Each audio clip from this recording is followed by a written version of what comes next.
अस्सलामुअलैकुम। अबरार रशीद आपकी खिदमत में हाजिर है और आपसे रिक्वेस्ट है कि अगर अभी तक आपने चैनल को सब्सक्राइब नहीं किया तो इसे सब्सक्राइब कर लीजिएगा। जो बेल आइकन है उसको ज़रूर प्रेस कीजिएगा। आपका बहुत बहुत शुक्रिया। लंदन में मुजाहरे जारी हैं और इन मुजाहरों में अब तो भारतीय शहरी भी हुकूमत पाकिस्तान के ख़िलाफ़ ना सिर्फ तकारीर कर रहे हैं बल्कि ये भी कह रहे हैं कि वो लाखों रुपए इन मुजाहरों के लिए और पीटीआई की हुकूमत के लिए चंदा देने के लिए भी तैयार हैं। और ये सब कुछ पीटीआई के मुजाहरों में हो रहा है, जिसके सबूत अब ज़ाहिर है आर्मी के पास भी हैं। और इसी के साथ साथ खबर ये है कि एक और तमाचा रिसीव किया गया है हमारे पंजाब के जो डिस्प्यूटेड कंट्रोवर्शियल गवर्नर हैं उनको। और इस तमाचे के हवाले से आपसे बात करूंगा। दूसरी जानब साबिक वज़ीर आज़म ने एक मरतबा फिर कॉल दी है कि अब चूँकि जो असल हकीकत है उस साजिशी ख़त की, मुबैना साजिशी ख़त की, वो तो आश्कार हो चुकी है। अब मौसूफ ने यानी इमरान खान ने अब अपनी तोपों का रुख इलेक्शन कमीशन ऑफ पाकिस्तान की तरफ मोड़ दिया है। और उसकी वजह आप सब जानते हैं कि उन्हें पता है कि फॉरेन फंडिंग केस में क्या फैसला आना है, क्योंकि इसमें बहुत बड़े पैमाने पर बेज़ाब्तियाँ और ममनुआ फंडिंग सामने आई है। इससे पहले कि मैं उस तमाचे की जिक्र करूं, उस तमाचे का जिक्र करूं, मैं आपकी खिदमत में ये अर्ज़ करना चाहूँगा कि ज़रा आप देखिए। अच्छा, मैं इस हवाले से ये भी आपको बताऊँगा कि अफवाज पाकिस्तान स्पेशली पाक फ़ौज ने अपनी सफ़ों के अंदर और सफ़ों से बाहर ऑपरेशन क्लीन अप शुरू कर दिया है।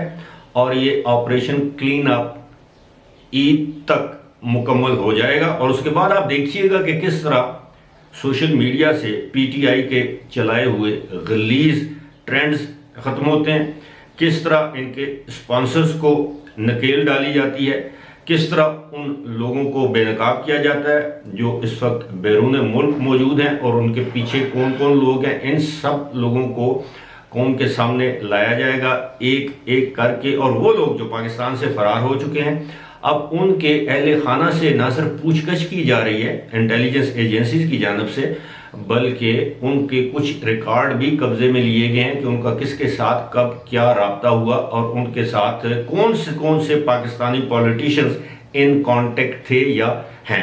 ये एक हमागीर ऑपरेशन है जो कि जाहिर है 2-4-5 दिन में नहीं बल्कि 2-4-5 महीने में मुकम्मल होगा। लेकिन इसका जो जिसे हम कहते हैं डंग जो है वो ईद तक निकाल दिया जाएगा।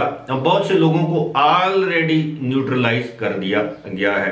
अब आते हैं जनाब, लंदन में एक मुजाहरा हुआ। उस मुजाहरे में उस मुजाहरे में पीटीआई के जो नगमे हैं वो बज रहे हैं। उसके अलावा पीटीआई के झंडे हैं, पीटीआई के नौजवान इम्पोर्टेड हुकूमत मुर्दाबाद के नारे लगा रहे हैं, नामंजूर के नारे लगा रहे हैं। यहाँ तक कि वहाँ जो पाक फौज के जो सरबराह हैं उनके खिलाफ भी कतबे और बैनर लोगों ने उठा रखे हैं। अब इसी दौरान एक इंडियन, ये वीडियो है बाकायदा, मैं जानबूझ के वो वीडियो आपके साथ शेयर नहीं कर रहा कि मैं इस तरह की चीज़ों की तशहीर का कायल नहीं हूँ जिससे बुराई मजीद फैले। लेकिन आपको सिर्फ बताने का मकसद ये है कि उसमें एक इंडियन नौजवान आगे कहता है कि जनाब मुझे यहाँ पे पता चला है कि पाकिस्तानी नौजवान इम्पोर्टेड हुकूमत नामंजूर के हवाले से एक मुजाहरा कर रहे हैं, तो मैं खुद भी, मुझे गर्व है। अब ये वो कह रहा है कि मुझे फ़ख्र है कि मैं आज इस मुजाहरे में शरीक हूँ, मैं इंडिया से आया हुआ हूँ और मैं आपके साथ हूँ, हर लिहाज से मेरी सपोर्ट है आपको। और मैं ऐलान करता हूँ 2 लाख रुपया आपकी इस तहरीक के लिए डोनेशन का। अब आप अंदाज़ा कीजिए कि एक शख्स की अंधी मोहब्बत, अंधी तकलीद में, और उस शख्स की भी करतूत आहिस्ता आहिस्ता आपके और मेरे सामने आ रहे हैं। जिस तरह आपने देखा कि सिर्फ एक ख़ानदान जो कि इनके ख़ानदान के साथ जुड़ा हुआ था, अभी तो सिर्फ उस एक ख़ानदान के स्याह करतूत सामने आए हैं। चाहे वो बनी बगाला के साथ 205 कनाल मलक रियाज की तरफ से दी गई, तोहफे में दी गई अराजी हो फरागोगी के नाम पर, जो कि बुशरा बीबी की बहुत करीबी दोस्त थी और हैं। मुमकिन है अब उनसे जान छुड़ाने की कोशिश की जाए, लेकिन जो कुछ होना था वो हो चुका है। इसी तरह पूरी दुनिया में तोहफे और घड़ियां बेचने वाले शख्स ने जितनी पाकिस्तान की रुसवाई करवाई है, सऊदी अरेबिया और यूएई जैसे दोस्त ममालिक हमसे दूर हो गए हैं, जिनका इनडायरेक्टली जो असर है वो वहाँ पर रहने वाले काम करने वाले पाकिस्तानियों पर पड़ता है। अब पता नहीं ये डैमेज कब तक कंट्रोल होगा।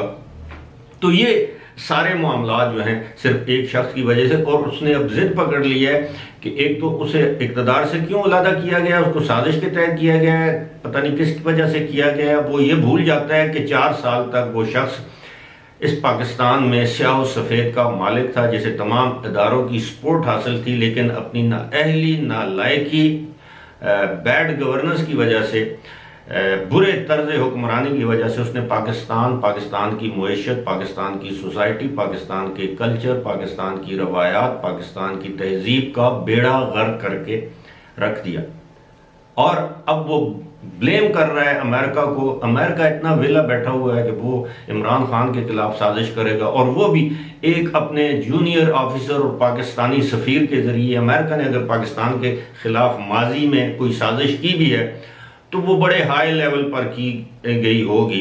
अब कुछ लोग कहते हैं जिस तरह जनरल ज़िया-उल हक के त्यारे के हादसे में अमरीकी CIA इन्वॉल्व थी।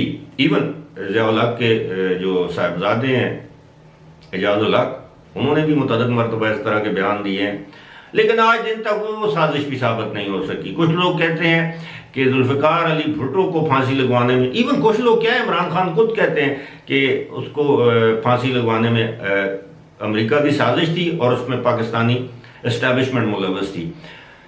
तो अगर वो फिर साजिश थी तो फिर वो साजिश कामयाब हो गई, लेकिन वो साजिश CIA ने की थी, वो किसी पाकिस्तानी सफ़ीर के ज़रिए नहीं की गई थी। और अगर ऐसा है तो फिर अल्लाह ताला इमरान खान पर रहम करे। दूसरी बात यह है कि अब वो ये चाहते हैं कि जनाब फौरी इलेक्शन हो, और इलेक्शन भी ऐसे हो कि उनकी जमात को इक़्तिदार में लाया जाए, उसी तरह जिस तरह 2018 में उनकी जमात को इक़्तिदार में लाया गया था। और अगर वो इलेक्शन हार जाते हैं तो एक मरतबा फिर वो धांधली का रोना रोएंगे। अब देखें, अब उनकी खातिर जो पाकिस्तान की जो बाकी दीगर जमातें या उनके कायदीन हैं, उनको बहरा अरब में तो नहीं गर्क किया जा सकता।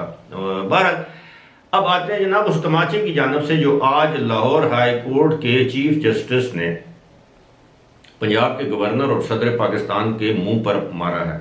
जी हाँ, आज जो लाहौर हाई कोर्ट के चीफ जस्टिस हैं या मोहम्मद अमीर भट्टी, जस्टिस मोहम्मद अमीर भट्टी साहब, उन्होंने एक केस का फैसला दिया है। हमजा शहबाज शरीफ अदालत में गए हुए थे कि उनसे हल्फ नहीं लिया जा रहा, और गवर्नर ने भी इनकार कर दिया है। सदर अदालत ने 2 मरतबा अपने अहकामात जारी किए कि जनाब आप आइनी तकाजे पूरे करें, खुद हल्फ नहीं ले सकते तो किसी को नॉमिनेट करें।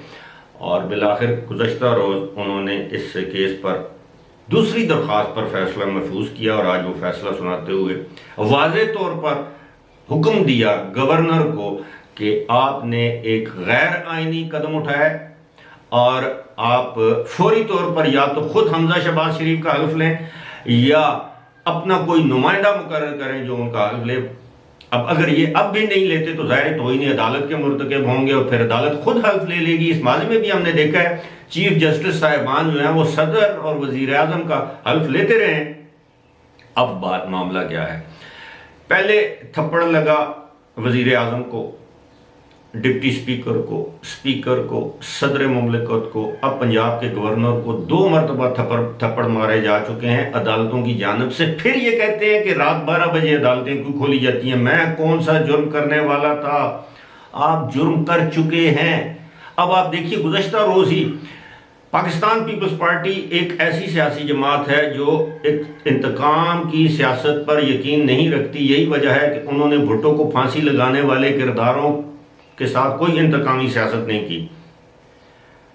अब पाकिस्तान पीपल्स पार्टी जैसी जमात की सेंट्रल एग्जीक्यूटिव कमेटी ने गुज़श्ता रोज ये मुतालबा किया है पाकिस्तान की हुकूमत और पार्लियामेंट से कि ये जो आइन शिकनी हुई है 3 अप्रैल के बाद, उस आइन शिकनी करने वाले तमाम अफराद को इंसाफ के कटहरे में लाया जाए और पार्लियामेंट में इस बारे में बहस करवाई जाए, पार्लियामेंट फैसला करे। और उनमें कौन शामिल है?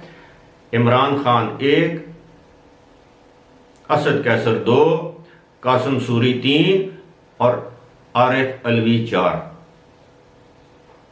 और ये समझते हैं कि ये आने वाले दिनों में हुकूमत के लिए मुश्किलात खड़ी करेंगे। ये इनकी खाम ख्याली है। वो लोग जो पहले दामे दरमे सुखने इनके साथ थे अब नहीं है। इनको ये बात आहिस्ता आहिस्ता समझ आ जाएगी। वीडियो की तवालत के पेश नज़र फिलहाल मुझे दीजिए इजाज़त।